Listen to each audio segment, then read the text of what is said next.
Nexon কিন্তু current জেনাৰেশ্যনত ফ্ৰণ্টৰ পৰা দেখুৱাই দিম এখন গাড়ীৰ ডিটেইলছ এবাৰ ল'ম ৱাকাৰন দেখুৱাই দি আছোঁ চাই লওক ফ্ৰণ্টৰ পৰা যোনটো জেনেৰেশ্যন এতিয়া মাৰ্কেটত চলি আছে সেইটো জেনেৰেশ্যনতে আৰু নেক্সনত এটা ভাল বস্তু আছে ইয়াত মোডছ পায় চিটি মোড তাৰ লগতে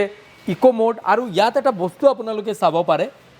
মই আজিলৈকে কোনো গাড়ীত দেখুৱা নাই পেছেঞ্জাৰ এয়াৰবেগ ইয়াত অফ কৰিব পাৰে সৰু বাচ্চা যদি কেতিয়াবা আগত বহে তো এয়াৰবেগ তেওঁলোকৰ কাৰণে ডেঞ্জাৰাছ হ'ব পাৰে কিছুমান ছেফটি ৰুলছ আছে সেইটো চাই পেলাই সেই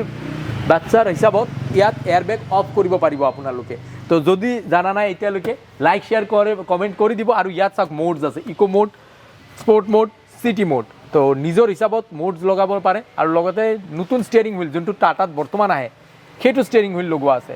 কক মুন্না দা এইখনৰ ডিটেইলছ 2023 হয় Tata Nexon smart plus Okay. Petrol MT 2023 লাষ্টৰ হয় ৰিজৰা মানে 1 বছৰ 4 মাহ 5 মাহ মান হৈছে এখন গাড়ী Okay. আৰু 13000 কিলোমিটাৰ চলিছে মাত্ৰ 13000 চলিছে পেট্ৰলত অ'কে আৰু এইখনৰ আমি আস্কিং প্ৰাইস ৰাখিছো 8,95,000 অ'কে নেগোচিয়েবল ন নেগোচিয়েবল হয় আৰু মাত্ৰ 1.5-2 লাখ টকা ডাউন পেমেণ্ট দিলে লৈ যাব পাৰিব